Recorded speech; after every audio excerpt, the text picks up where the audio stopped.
보면 립서비스가 굉장히 파격적입니다. 굉장히 시간 많이 들여서 한 그런 분들이고 40분 만에 이걸 다 소화하기가 상당히 어렵군요. 1세션 둘째 발표를 시작하도록 하겠습니다. 발표 주시고는 키에 대해 제2주 그리고 토론은 성공회대 이철기 교수께서 해주시겠습니다.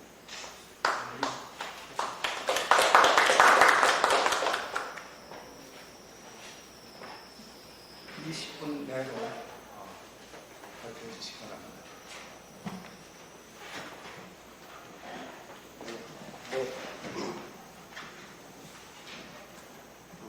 네, 안녕하세요. 저 산업연구원에서 근무하고 있는 이주희라고 합니다.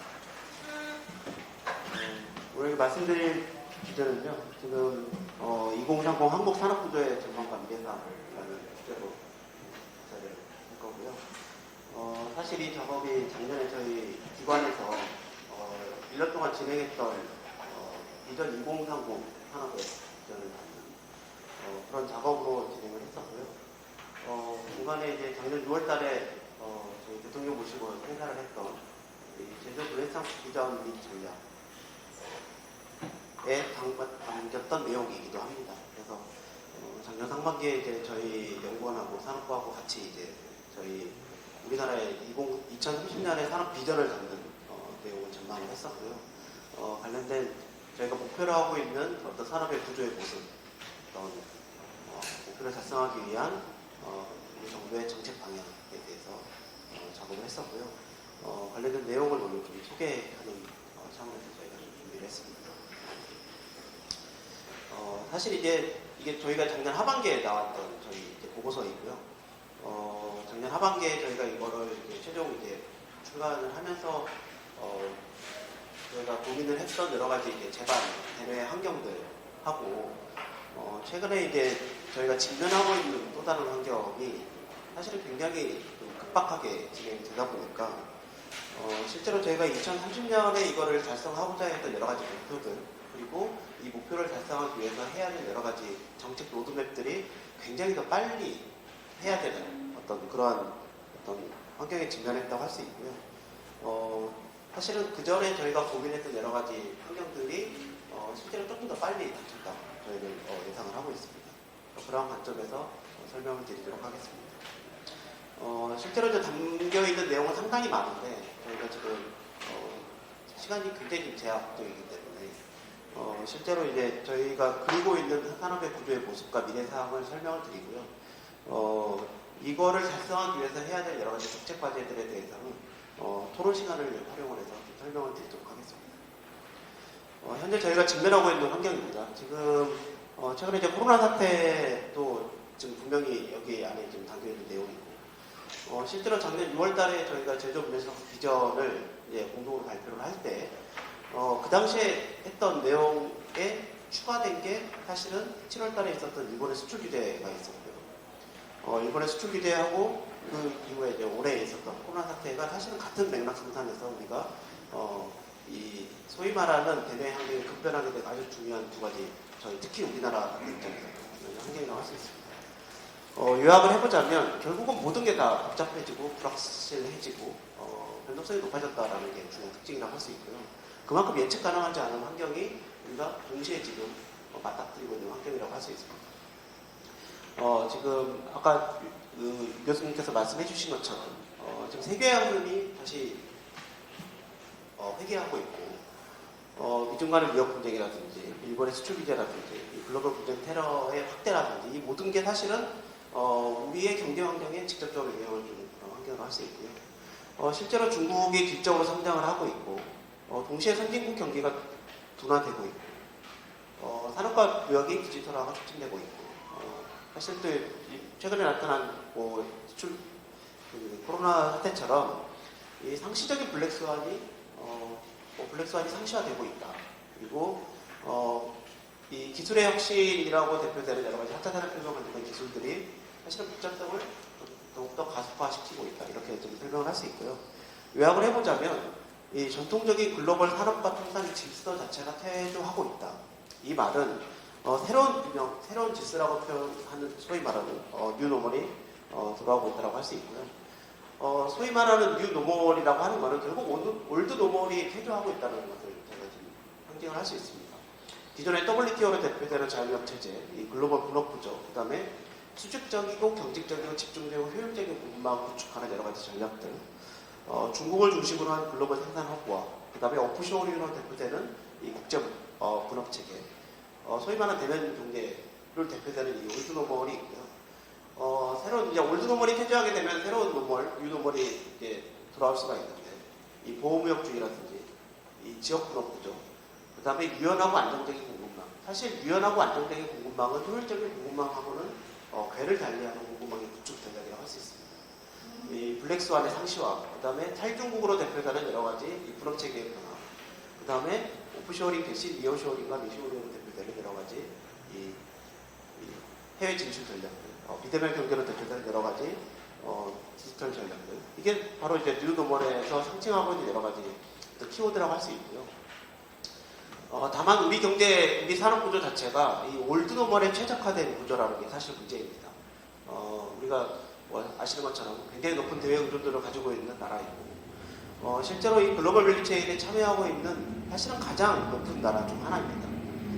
지금 이 글로벌 밸류체인 참여율이 이렇게 수치상으로 나와 있기도 하지만, 실제로 우리보다 글로벌 밸류체인 참여율이 높다고 하는, 저기 나와 있는 것처럼 체코나 벨기에나 오스트리아 이런 나라들이 사실은 우리나라와 같은 제조업 기반을 갖춘 나라 중에 우리처럼 높은 글로벌 밸류체인 참여율이 높은 나라는 사실 없습니다. 가장 높은 나라라고 할 수 있고요.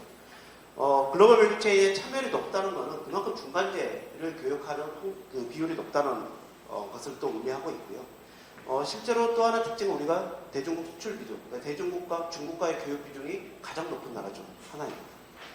이 모든 게 사실은 우리가 올드 노멀에 최적화된, 올드 노멀로 표현되는 글로벌 이 무역 질서에 가장 우리가 최적화된 산업 기조를 가지고 있었지만, 사실은 이제 가장 이제 위기를 겪고 있는 그런 측면이라고 할 수 있고요. 실제로 저희가 작년에 이제 고려했던 여러 가지 이제 메가 트렌드들의 상황을 보고 있으면, 실제로 우리가 직면하고 있는 여러 가지 대외 환경들이 실제로 우리의 어떤 제조업 구조, 그다음에 우리의 주력 제품 구조의 변화를 촉진할 수 있는 어떤 변화 요인이다. 저희가 이렇게 판단을 하고 있고, 실제로 이 변화 전망에 따라서 우리 산업 구조를 바꾸지 않으면 실제로 우리가 현재 주력으로 하고 있는 여러 가지 어떤 산업의 형태상 실제로 우리가 현재 누리고 있는 제조업 강국의 지위를 과연 2030년에서 누릴 수가 있을까라는 여러 가지 이제 의문을 가질 수밖에 없는 상황이라고 할 수 있습니다. 대내 환경 구조가 사실 중요한 요소가 한 가지는 이제 기술 혁신에 관련된 문제, 그 다음에 수요와 관련된 인구 구조 변화. 사실은 이 인구 구조 변화는 실제로 우리 생산하는 인구의 변화도 충분히 함축을 하고 있고, 실제로 관련된 산업의 형태도 상당히 많이 바꿀 수가 있는 요인이라고 할 수 있습니다. 환경 규제 변화 마찬가지고요. 지금 이제 중국 변동성 증대, 이 글로벌 통상 시스템 변화가 작년에 저희가 이 비전을 만들 때도 아주 중요하게 다뤘던 요소 중 하나였지만, 실제로 지금은 가장 중요한 요소가 되었습니다. 결국은 이제 새로운 질서에 적극적으로 부응을 해야 될 시점이라고 할 수 있는데, 문제는 이제 새로운 질서로 가기 위해서는 새로운 질서로 변하는 이제 변곡점에 저희가 지금 지나고 있다고 할 수 있고, 무엇보다도 견디는 게 가장 중요한 요인이라고 할 수 있습니다. 지금 현재 우리가 직면하고 있는 상황이라고 할 수 있는데요. 팬데믹이 보통 통상적으로 1, 2년 지속된다고 하고 있다고 하면 실제로 경기가 회복된다고 했을 때 소위 이제 V자 반등을 한다고 저희가 보통 이야기를 하고 있지만, 실제로 회복될 때 치고 나갈 수 있는 플레이어를 얼마큼 우리가 확보를 하느냐, 그동안 우리가 1년이 될지 2년이 될지 모르겠지만 실제로 플레이어를 확보하는 게 중요한 관건이라고 할 수 있고요. 그 측면과 동시에 우리가 이제 새로운 질서에서 우리가 어떻게 선도해서 나갈 수 있느냐, 선도해서 나갈지 기존과 똑같이 빠르게 추격할지는 사실 잘 모르겠지만, 실제로 선도할 수 있는 리더로 되어갈 수 있는 이 새로운 질서에 부합하는 생산과 분업과 교육 체계로 우리 산업 구조를 지금 바꿔야 되는 어떤 준비 단계라고 할 수 있고요. 결국 이제 미래 제조업 판도를 주도할 수 있는 산업 세계의 경쟁우리 요소를 우리가 어떻게 확보할 거냐, 기존의 질서와 다른 새로운 질서에서 확보할 거냐가 아주 중요한 정책적인 과제라고 할 수 있습니다. 실제로 이러한 과제를 달성하기 위해서 작년 6월달에 이제 새로운 비전을 저희가 발표를 할 때 해놨던 여러 가지 정책적인 요소들이 사실은 정책 로드맵을 가지고 만들어 놨었는데, 실제로 그거보다 지금 훨씬 더 빨리 해야 되는 어떤 그런 시점입니다. 우리가 마주한 현실인데요. 아까 우리 유 교수님께서 잘 말씀을 해주셨다시피 관련된 내용들이 이렇게 함축적으로 표현을 할 수 있을 것 같습니다. 우리가 가지고 있는 어떤 현실, 물론 이제 우리가 제조업 중심 국가라는 게 가장 중요한 현실이라고 할 수 있겠습니다. GDP의 30%를 차지하고 있는 우리 제조업의 구조, 우리 정도의 경제 규모를 가지고 있고 경제 고도화를 이룬 나라에서 우리나라만큼 제조업의 비중이 높은 나라가 사실 없습니다. 그게 사실 우리가 가지고 있는 딜레마이기도 한데요. 그만큼 우리가 제조업의 어떤 비중이 높은 나라이기도 하고 그만큼 우리가 서비스업의 경쟁력이 굉장히 낮다는 것을 동시에 의미하기도 합니다. 수출에서 차지하는 비중도 가장 높고 설비 투자에서 차지하는 비중도 이렇게 높은 나라. 임금과 근로자 비중, 혁신활동도 사실은 모두 다 제조업 중심으로 우리가 이루어지는 나라라고 할 수 있는데 실제로 우리가 지금 품질이 높은 성장을 하기 위해서는 여러 가지 직면하고 있는 바틀렉이 상당히 많습니다. 우리가 성공적인 정부와 산업화 길을 걸었지만 이 반대급부로 4차 산업혁명을 선도할 수 있는 잠재력은 잠재력을 확보를 했는데 실제로 준비 상황은 지금 상당히 낮은 것으로 지금 평가를 할 수 있고요. 또 하나의 특징은 이 4차 산업혁명 진전에 따라서 갈수록 중요해지는 이 첨단 소재, 부품 장비, 이제 소부장이라고 정부에서 이야기를 하고 있는데 이 소부장의 문제가 가장 우리가 가지고 있는 바틀렉의 하나입니다. 실제로 이 바틀렉이 작년에 이제 일본의 수출 규제로 인해서 굉장히 부각이 되었고, 실제로 이제 일본 수출 규제로 인해서 우리가 이제 다시 한번 우리 이 소부장에 대해서 다시 한번 들여다보는 계기가 되었는데요.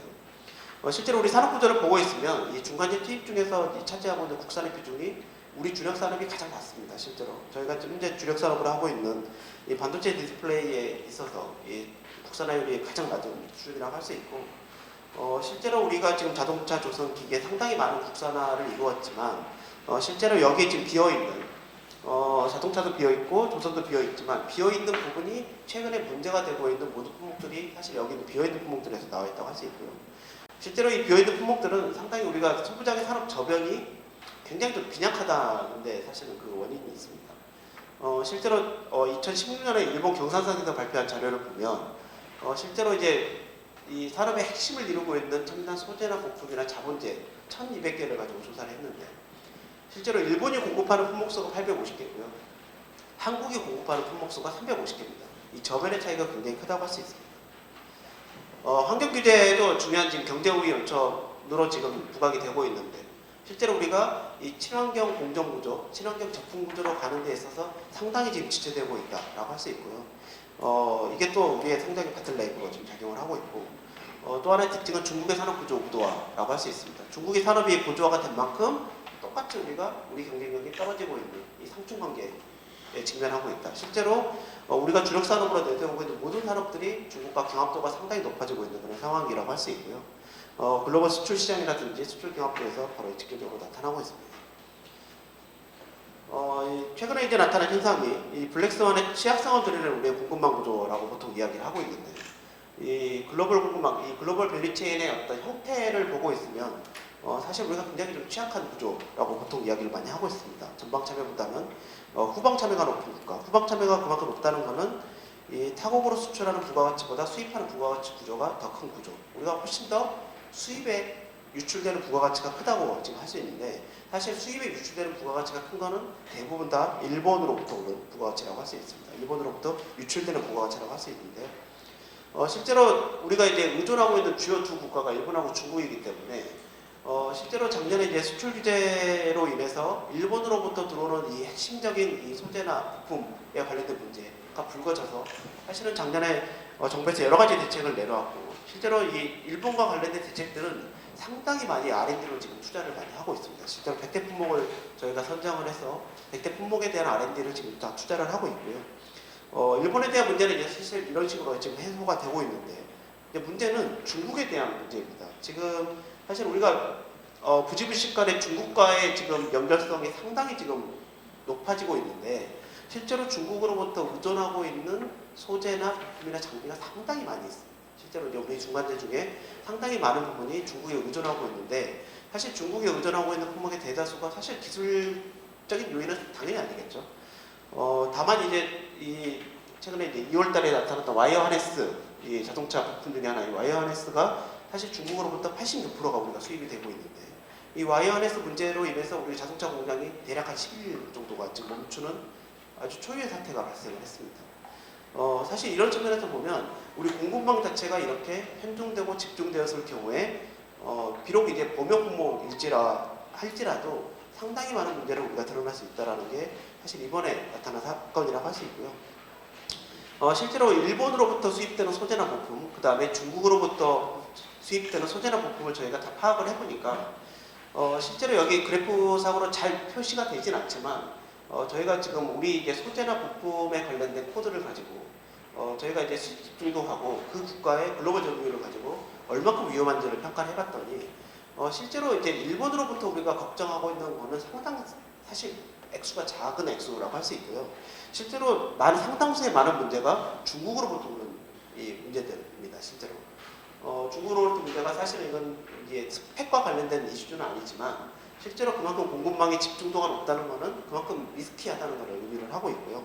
사실 이제 여기에서 관련되는 여러 가지 이슈들을 우리가 어떻게 리스크를 분산할 거냐가 사실은 현재 지금 정부에서 준비하고 있는 이 공급망 안정화 대책의 아주 중요한 부분이라고 할 수 있습니다. 결론적으로 이야기를 해보면 지금 이제 앞서서 여러 이제 이야기가 나와 있지만 실제로 이제 우리 경제가 실제로 이제 어떤 지금까지의 우리가 성장 패러다임으로 추구해왔던 여러 가지 전략들의 어떤 한계가 직면해 있는 건 사실이고요. 특히 이제 또 하나의 특징은 우리가 이제 불확실성이 높아졌기 때문에 이 공급망 불확실성이 확산됐다는 게 추가적으로 지금 우리의 불안 요인을 높이는 요소라고 할 수 있습니다. 다만 이제 우리가 이 코로나19로 빨라진 구조전환의 시기라고 제가 표현을 했는데 실제로 우리가 2030년까지 지속해야 될 여러 가지 정책의 어떤 투입 시점을 조금 더 빨리 지금 해야 되는 시점이라고 할 수 있고요. 결국은 우리가 현재 직면하고 있는 여러 가지 위기라든지 어떤 취약한 요인들을 어떻게 우리가 극복하느냐에 사실은 정책의 포커스가 맞춰져야 될 필요가 있다고 할 수 있고요. 결국은 이 고착화된 이 구조적인 약점하고 이 당면화된 위험 요인을 어떻게 우리가 해소하느냐가 중요한 요인이라고 할 수 있습니다. 결국은 이제 이러한 요인들을 저희가 해소한다고 했을 때 저희가 2030년에 바라는 어떤 산업의 모습이 이러한 모습입니다. 결국은 이제 우리가 직면하고 있는 문제를 해결하기 위해서는 우리가 갖춰야 될 요인들이 있다고 할 수 있는데요. 이 생산 체계 자체를 지능화해야 될 필요가 있고 산업 구조 자체를 유연하게 좀 바꿀 필요가 있고요. 지금 우리가 못하고 있는 어떤 요인입니다. 그 다음에 이 산업 생태계 자체를 역동적으로 만들 필요가 있지만 동시에 포용적으로 만들 필요가 있습니다. 실제로 이 세 가지 요인들이 갖춰야만이 사실 우리가 지향하고 있는 2030년의 산업구조의 모습을 달성할 수 있다고 할 수 있고요. 결국은 성장의 공식 자체가 이 생산 방식의 변화라든지 어떤 우리가 성장의 어떤 이 타겟되는 품목들이 기존의 엔드 프로덕트 기준의 어떤 성장의 어떤 방식이라면 결국은 핵심 소재나 장비의 국내 공급 역량을 우리가 어떻게 확보할 거냐가 아주 중요한 요인이라고 할 수 있습니다. 그 다음에 제조업의 서비스화 역시 우리 제조업 자체의 부가가치를 올릴 수 있는 그런 아주 중요한 요인이라고 할 수 있습니다. 결국 2030년을 전후로 저희가 목표로 하고 있는 모습이라고 할 수 있습니다. 작년에 이제 이 제조업 르네상스 비전을 발표를 할 때 핵심적인 목표치로 우리 제조업의 부가가치율을 30%로 올리겠다가 정책의 핵심 목표였는데 현재 우리가 가지고 있는 부가가치율이 대략 25% 전후로 지금 저희가 제조업의 부가가치율이 지금 창출이 되고 있는데 주요 선진국의 대부분 35% 수준을 달성하고 있기 때문에 우리가 제조업의 부가가치율을 2030년까지 5%포인트 올리려면 우리가 어떻게 해야 되느냐가 사실 우리 중요한 과제라고 할 수 있고요. 실제로 제조업의 부가가치율을 30%로 올리게 되면 우리가 전산업 부가가치에서 제조업이 차지하는 비중을 대략 이 정도 비율로 유지할 수 있겠다라고 저희가 지금 전망을 해놓은 상태라고 할 수 있습니다. 다만 이게 저희가 열심히 노력을 해서 이 정도로 갈 수 있는데 그냥 열심히 노력하지 않고 현재의 상태를 계속 유지했을 경우에 보통 이제 기준 시나리오로 보통 내려가는 저런 하향하는 추세로 당연히 갈 수밖에 없다고 할 수 있고요. 혁신에 성공했을 경우에 이 정도로 우리가 할 수 있다라고 저희가 지금 목표치를 설정을 해놨다고 제가 설명을 드릴 수 있습니다. 이 정도가 되면 대략 6번째 수준의 제조업 생산 역량을 유지할 수 있지 않을까 이렇게 생각을 하고 있고요. 실제로 이게 혁신이 제대로 되지 않을 경우에 대략 저희가 예상하는 바로는 글로벌 8위나 9위 정도로 제가 떨어질 것으로 예상을 하고 있고요. 실제로 혁신에 성공을 했을 경우에 6위 정도로 제조업 생산 역량을 유지하지 않을까 이렇게 저희는 전망을 하고 있습니다. 주요 산업들, 주요 업종들의 지금 성장 전망을 저희가 지금 보실 텐데, 실제로 생산이나 수출에 지금 현재 우리가 가지고 있는 글로벌 위상 2018년 기준으로, 그 다음에 우리가 혁신에 성공했을 경우에 30년 이상인데 대부분 보면 유지를 하고 있는 걸 알 수 있습니다. 그만큼 유지하는 것도 굉장히 우리한테 챌린지하는 과제라고 할 수 있고요. 그만큼 유지하기가 힘든 상황인데 열심히 노력을 해서 유지를 해야 대략 한 글로벌 6위 정도가 우리가 목표할 수 있지 않을까 저는 그렇게 예상을 하고 있습니다. 산업구조의 고도화라고 할 수 있는데요. 결국은 산업의 성장은 누가 고도화를 하느냐? 결국은 소재 부품 장비라고 저희는 보통 이야기를 하고 있습니다. 이 소재 부품 장비를 중심으로 산업구조를 지금 바꿔야 될 필요가 있고요. 결국 그 말은 최종 완성재 산업의 성장은 둔화될 수밖에 없는 그런 상황이라고 할 수 있습니다. 그만큼 최종 완성재 산업은 계속 다 오프쇼어링을 할 수밖에 없는 그런 상황이라고 할 수 있고요. 오프쇼어링은 완성재 산업은 오프쇼어링을 하되 우리가 가지고 있는 핵심 역량, 소재나 부품이나 장비는 다 국내에서 할 수 있는 그런 방향으로 지금 저희는 예상을 하고 있고요. 산업구조의 변화의 모습이라고 할 수 있습니다. 지금 보시면 엔드 프로덕트, 수송기계나 IT 전자는 조금 더 떨어질 수밖에 없고 저희가 지금 초점을 맞추고 있는 소재 부품 장비, 바이오헬스 쪽은 조금 더 산업의 어떤 중심축을 잡고 있는 그런 모습을 볼 수가 있습니다. 주력 제품의 어떤 구조의 고도화라고 할 수 있는데요. 결국은 제품의 부가가치를 올리기 위해서는 현재 우리가 주력 제품을 하고 있는 제품이 바뀌어야 될 필요가 있습니다. 제품 자체가 조금 더 프리미엄 제품으로 지금 산업 그 제품의 구조가 바뀌어야 되기 때문에 실제로 저희가 수송기계 산업, IT 전자 산업, 소비장 산업 모두 다 지금 제품 구조가 조금 더 부가가치가 높은 쪽으로 이동을 해야 될 필요가 있고요. 실제로 기존 제품의 고도화가 어떤 방식으로 이루어지고 그 다음에 새롭게 부상하는 신성장 제품이 어떤 방식으로 될지 결국은 우리가 투자할 수 있는 투자 영역 자체가 신성장 제품으로 갈 수밖에 없고 지금 정부에서 하고 있는 이 빅3 산업들이 전부 다 신성장 제품이라고 할 수 있습니다.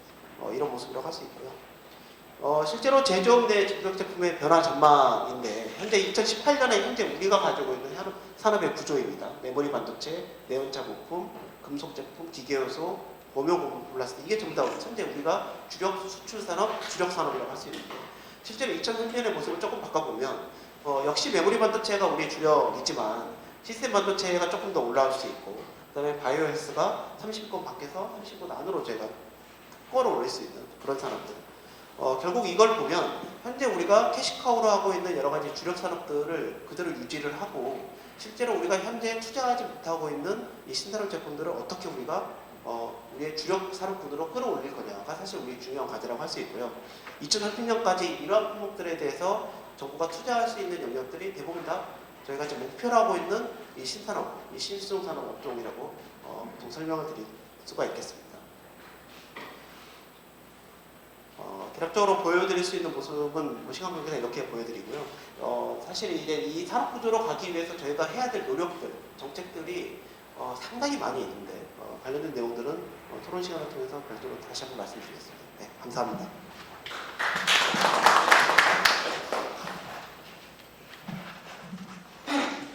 네, 이어서 유철규 교수의 토론이 있겠습니다.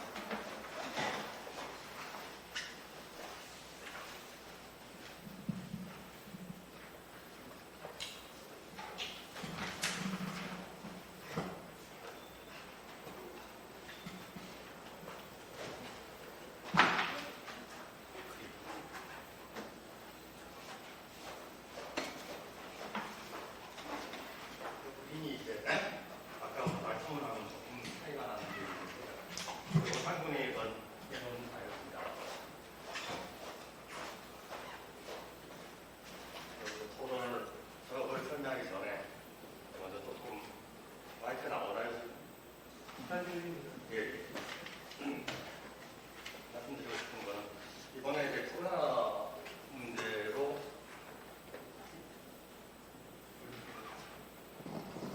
시가총액 비중이 늘어난 산업이 많이 늘어났어요.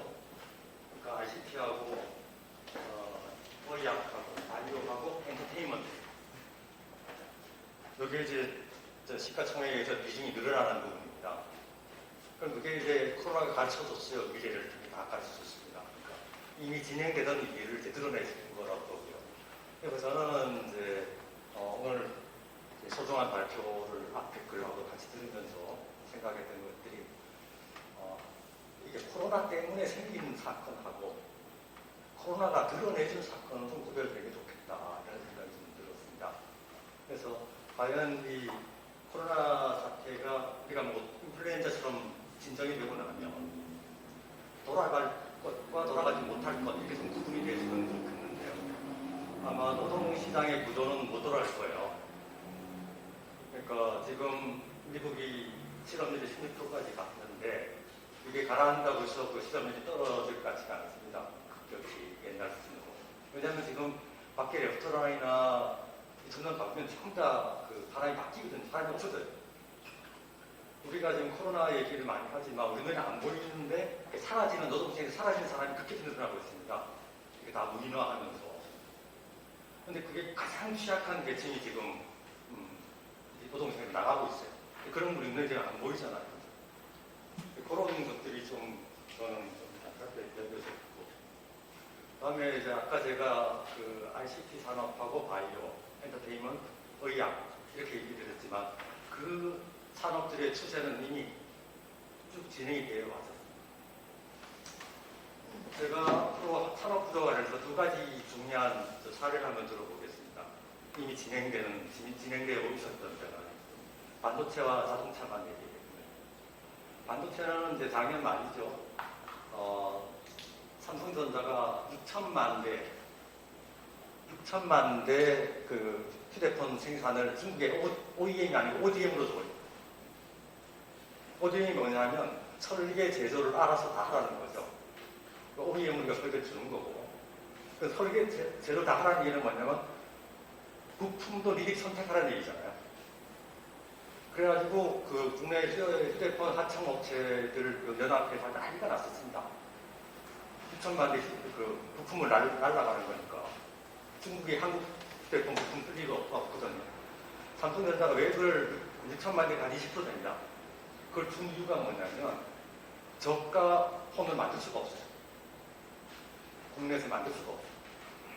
이 말이 뭐냐면 제조업이라는 것은 어느 때가 되면 그 국가에서 유지할 수 없는 조건이 생기는 부분이 생깁니다. 그 다음에 만약 그걸 무리하게 유지하려고 하다 보면 다른 대가를 치러야 된다는 말씀을 제가 드리죠. 그 다음에 두 번째 사례는 이제 현대차 문제인데 현대차가 자동차가 이제 작년에도 그 카마겟돈이라는 좀 난리가 났었습니다. 전 세계 자동차 산업에서 아마겟돈이 시작됐다 해가지고 그 이유가 딱 이겁니다. 지금 현재 내연기관차가 최대 한 3만 개의 부품을 보거든요. 근데 이게 전기차로 가면 일본 자동차 연구소에서 나온 가장 부품 작게 잡은 게 6,000개가 됩니다. 즉 5분의 1이 됩니다, 부품. 그 다음에 수소탄 좀 많아요. 그래서 한 15,000개, 16,000개 나옵니다. 그러니까 절반 수준이죠. 그럼 그런 일이 생기면 무슨 일이 생기냐면 부품 업체에 5분의 4가 필요 없어요, 최악으로. 남은 5분의 1도 다른 걸 만들어요. 그 다음에 한 절반쯤 다 들어도 2분의 1에서 5분의 4까지가 날아간단 말이죠. 없어진다. 이런 구조를 생각해보면 정말 엄청난 일이 생기고 있죠. 근데 전기차로 가는 건 안 갈 수가 없어요. 유럽은 환경 규제 문제고, 다음에 중국은 바로 전기차로 바로 가기겠죠. 내연차 기술 측정 안 하고 내연차 기술 측정할 시간 없어요. 그래서 중국은 바로 전기차로 가죠. 다 새로 시작하는 거니까. 이런 상황들이 저는 또 산업 구조 자체의 큰 변화들이 진행되고 있다. 그러니까 제가 궁금했던 거는 굉장히 중요한 보고서인데 제가 앞에 이제 새로운 환경 변화에서 불확실성, 변동성 이렇게 그 조건의 변화를 하고 눈넘어를 하셨는데 제가 90년대 보고서를 쓸 때도 제가 앞에다가 이렇게 적었습니다. 불확실성, 변동성, 복잡성 이렇게 적은 적이 있습니다. 언제 복잡하지 않은 적이 있었는가? 언제 불확실하지 않은 적이 있었는가? 이런 질문을 던져보려는 거고요. 오히려 그런 어떤 지금 코로나나 중국의 수출 비중 이런 것보다도 산업 구조 자체가 변하는 거예요. 그들 내연차에서 전기차로 가버리면. 그러면 이제 어떻게 되는 거냐? 그 다음에 그 삼성이 프리미엄급만 남기고 자기 제조 남기고 결국 못 끊기고 나오기 때문에 저걸 어떻게 했냐.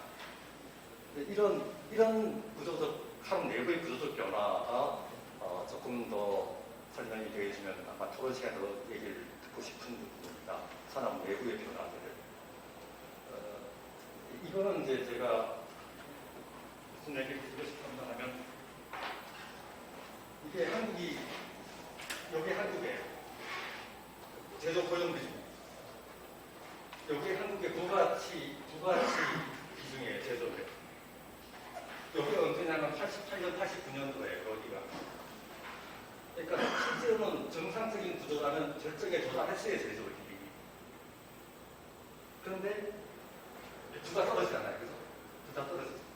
그런데 고용은 쭉 빠져버리고요. 고용은 계속 쭉 빠져버려요. 그런데 부가치 비중은 또 더 올라가요. 더 올라서 지금 세계 아마 2일 겁니다, 부가치 비중이. 아까 보면 앞으로는 중국이 2일 것 같고. 그러면 다른 나라는 어떻게 되냐면 이 고용 비중 하락하는 거하고 부가치 비중 하락하는 게 같은 추세로 가요. 특히 이제 여기 나오는 나라들 있잖아요. 주요 국가들, 일본, 미국, 독일 이런 거는 60년대 말 70년대 초가 되면 이제 중학교가 끝나잖아요. 그러면서 해외 이전이 시작되고 그게 한국의 중학교가 시작이란 말이죠. 이렇게 연결 구조를 갖고 있어요. 그러니까 그러면 왜 이게 빠지느냐, 왜 제조 고용이 빠지느냐라는 문제를 생각해봐야 되는데, 소득이 당시에 70년대 초가 제가 그때 찾아보기로는 지금 달러가 지금 10,000불 선에 도달했었어요. 그러니까 국민수입이나 국민소득이 10,000불에 도달하면 그 임금을 부담하기 어려운 제조 부문들이 생기는 거예요. 그 임금을 부담하기 힘든 제조 부문들이 생긴다는 거예요.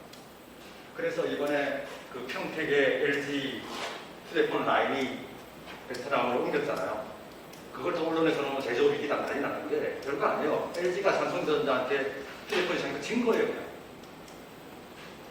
즉 그 가격을 맞출 수가 없었던, 경쟁력을 맞출 수가 없어서 진 거예요. 제조 라인을 파이프로 옮긴 것 뿐이거든요.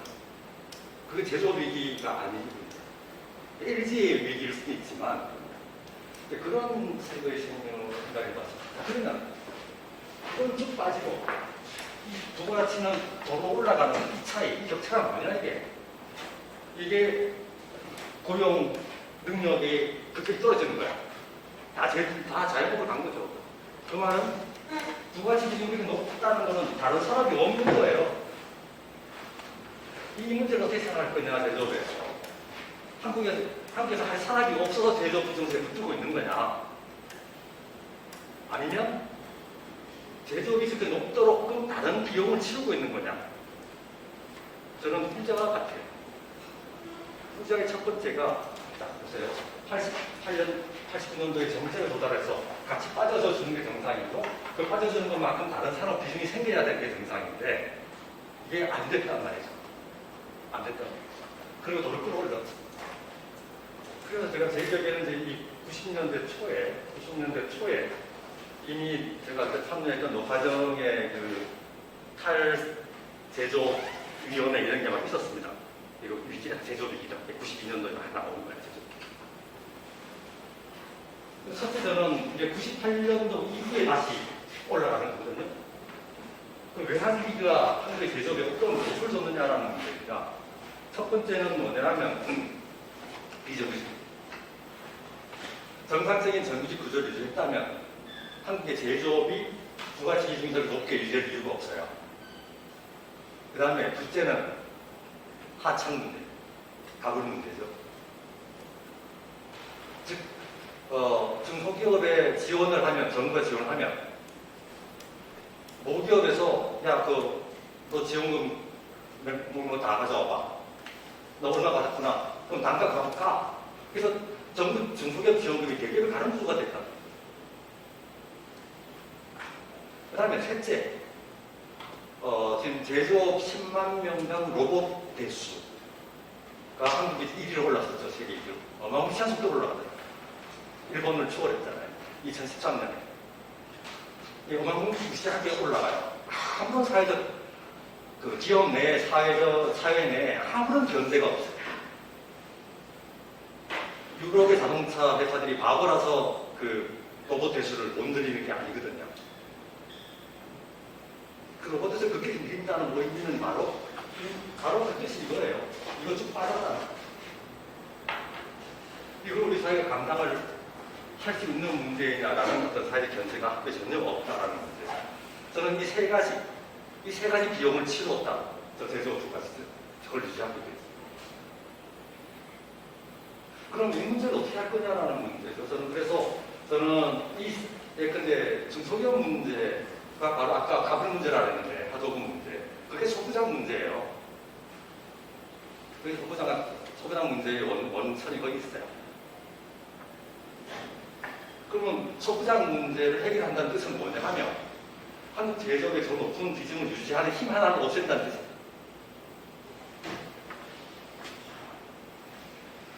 이제 비정규직을 더 늘려서 인건비를 낮출 수 있는 한계에 도달했죠. 네, 그런 논의가 좀 더 필요한 것 같습니다. 그 다음에 또 우리가 궁금했던 게 앞으로 제조업과 서비스의 통계 구분 문제가 굉장히 골치 아파지는 문제 같아요. 우선 IT 산업이 이게 제조업인지 서비스업인지 잘 모르겠어요. 이게 솔루션으로 가면 서비스업이 되고요. 이 메모 칩으로 가면 제조업이 될 텐데. 그러면 앞으로 이제 어떤 업체가 서비스업으로 분류될지, 제조업으로 분류될지, 거기에 따라서 더 통계는 막 바뀔 거예요. 실제로 서구의 통계들을 보게 되면 기존의 제조업체가 서비스로 분류되기 시작하거든요. 왜? 기업 내부에 업종이 비중이 달라집니다. 그러면 이제 서비스로 분류됩니다. 아까 제조업의 서비스화라고 얘기하셨는데 그렇게 되면 그 제조업 강국 이런 얘기할 필요 없는 거잖아요. 그래서 제조업의 서비스화를 얘기하는 것이 제조업 강국과 연결되나? 이런 생각을 제가 좀 해봤습니다. 그런데 서비스 비중을 가자는 얘기니까요. 또 제조와 서비스의 경계 문제가 상당히 있습니다. 다음에 이제 우리 중국 의존도 얘기가 아침부터 계속 나왔는데 아까부터 실제로 중국에서 들어오는 소프장이 한국 업체가 보내는 건지 한국에 중국에 많이 갔거든요. 따라서 아니면 중국 업체에서 받는 건지 이게 좀 구별이 안 돼요. 미국도 똑같은 문제를 옛날에 얘기를 했었습니다. 미국의 무역 적자가 심할 때요. 그 문제 논의할 때 하나 나온 의견이 야 이게 미국이 세계적으로 나와 있는 자회사에서 적자를 보는 거지 어떤 특정 국가 문제가 아니라는 거죠. 전부 다국적 미국의 주요 기업이 다국적화돼 있잖아요. 그러니까 다국적돼 있고 그 자회사와 모회사와의 거래 문제거든요. 그 부분을 고려하지 않고 국가 간 이렇게 얘기하는 거는 오늘날의 GVC 얘기에도 나왔지만 오늘날 이런 조건에서는 오해를 줄 수가 있지 않느냐. 국가 간의 의존도나 국가 간의 무역 의존도가 그렇게 보면 안 보이는 부분이 뭐냐 하면 지금 다국적화되어 있는 기업들 내부 문제 이런 부분이 안 보입니다. 저는 하나 갖고 있는 생각이 중국에서 우리가 수입해 들어오는 많은 부분들이 한국 업체에서 오는 부분이 얼마나 될까 이런 게 궁금해요. 많이 나갔거든요. 그럼 그런 거는 우리가 경제적으로 어떤 의미를 갖는 걸까라는 이런 의문이 좀 들었습니다. 옛날에 그 GE가 제조업체냐 아니면 GE캐피탈 때문에 금융업체냐 이런 논쟁을 한 적이 있습니다. GE캐피탈 비중이 확 늘어나면서 이게 그 그룹 내에 저동이 비중이 바뀐 거예요. 그 냉장고 비중하고 GE캐피탈 비중하고 바뀌었어요. 그런 통계상의 문제로 있습니다. 그다음에 있는데요.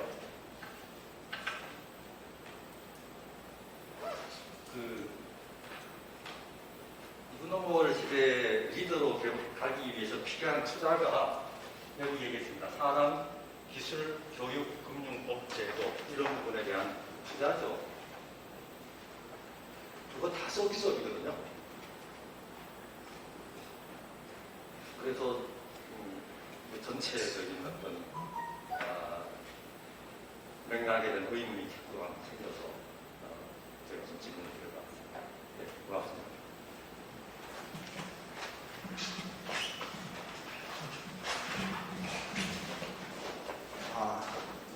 상당히 답변하기가 좀 쉽지 않은, 그러나 아주 중요한 몇 가지 문제를 제시를 하셨습니다.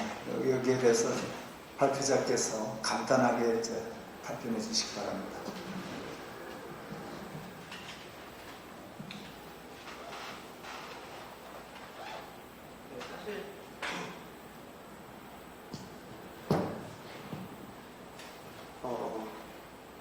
사실 제조업에 관련된 문제는 간단한 문제는 당연히 아니고요. 저희가 목표로 하고 있는 이 제조업의 어떤 2030년의 모습이 한쪽적으로는 지금 글로벌 유기 정도의 생산 영향을 유지를 하겠다. 그 다음에 제조업의 부가가치율이 현재와 비슷한 20% 후반대를 그대로 유지하겠다는 게 사실 이제 목표이긴 한데 지금 말씀해 주신 것처럼 사실 이게 좀 딜레마이긴 합니다. 이 산업의 구조가 고도화가 된다는 것은 사실 그만큼 이제 서비스업의 비중이 높아져요. 그래서 사실 얘기를 하는 건데 2030년까지 아직까지도 제조업의 비중을 현재 수준을 유지하겠다라는 말이 사실 이게 진정한 산업의 구조의 고도화가 맞느냐 라는 사실 질문을 작년에도 많이 저희들이 작업을 할 거예요. 다만 지금 이제 저희가 제조업이 현재 가지고 있는 여러 가지 문제들이 또 이제 품질이 좋은 성장을 하자라는 게 결국 목표라고 할 수 있고요. 그런 측면에서 이제 여러 가지 이제 저희 이제 투자를 해야 될 영역이 그동안에 이제 우리가 투자하지 못했던 영역들이 정작 우리가 부가가치를 높이지 못했던 그런 요인들이라고 할 수 있고요.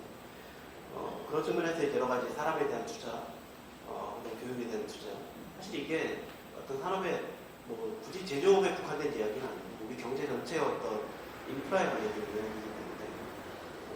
뭐 제조업에 국한된 이야기는 아니지만 실제로 이제 우리가 뭐 향후에 뭐 소비 인구도 줄고 생산 가능 인구도 줄고 여러 가지 이제 투입 요소 중심적인 어떤 성장 패러다임을 벗어나야 된다고 다들 이야기를 하고 있기 때문에 기존에 이제 양적 성장에 치중한 전략을 여전히 유지할 수 있느냐? 당연히 뭐 유지하지 못하는 게 당연히 맞는 말이고요. 다만 이제 이런 경우에 실제로 이제 우리가 그럼 앞으로 그럼 돈을 어떻게 벌 거냐에 대한 문제에 집중을 하다 보면 결국은 그동안 우리가 돈을 벌지 못했던 영역에서 우리가 돈을 더 많이 벌어보자. 결국 이제 그게 바로 이제 우리 제조업의 부가가치를 올리는 그런 요소라고 할 수 있고요.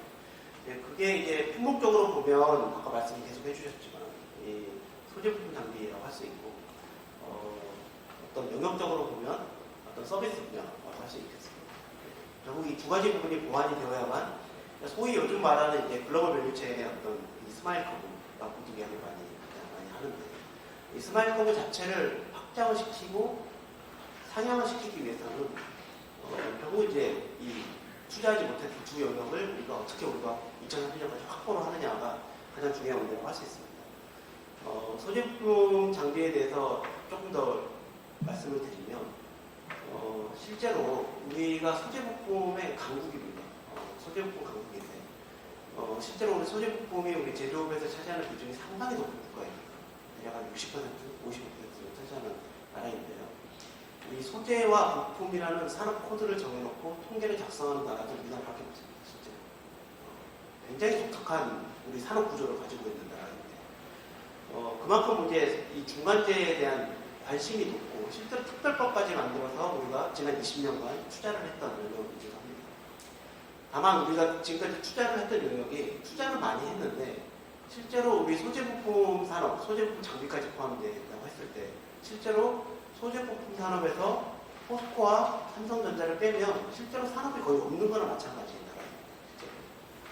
이 소재부품 산업에서 이 포스코와 뭐 삼성으로 대표되는 이 소재와 부품 산업의 대표 주자를 빼면 그만큼 우리가 소재부품 산업의 저변이 굉장히 취약한 나라라고 할 수 있고요. 우리가 제조업의 포트폴리오가 이렇게 큰데 이렇게 취약한 산업 구조를 가지고 있는 굉장히 비대칭적인 어떤 산업 구조를 가지고 있기 때문에 실제로 이거에 밸런스를 맞추지 않고서는 제조업의 균형 있는 성장을 작성하기 상당히 힘든 구조를 가지고 있다라고 설명을 드릴 수 있고, 실제로 이제 그러한 이 반성에서 작년에 이제 이 일본 수출 규제로 인해서 이제 소재품 법이 새롭게 개정이 됐고, 실제로 이제 그동안 우리가 투자하지 못했던 많은 이 중소 소재부품 장비 기업에 투자를 많이 할 계획입니다. 실제로 투자를 많이 할 거고, 실제로 관련된 사람과 관련된 정책, 금융과 관련된 정책, R&D와 관련된 정책이 지금 어쨌든 준비를 하고 있고 시행이 되고 있다고 말씀을 드리고 싶고요. 네, 대략 뭐 이 정도. 네.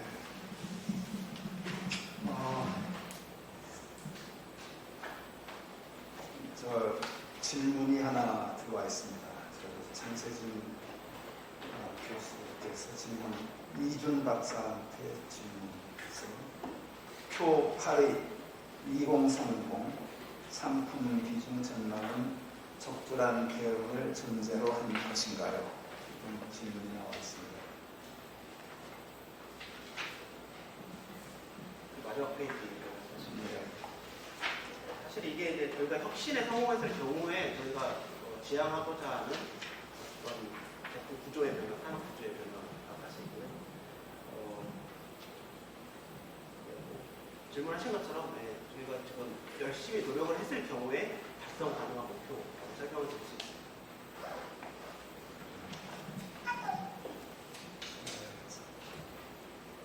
뭐 두 번째 발표도 시간이 굉장히 지났습니다.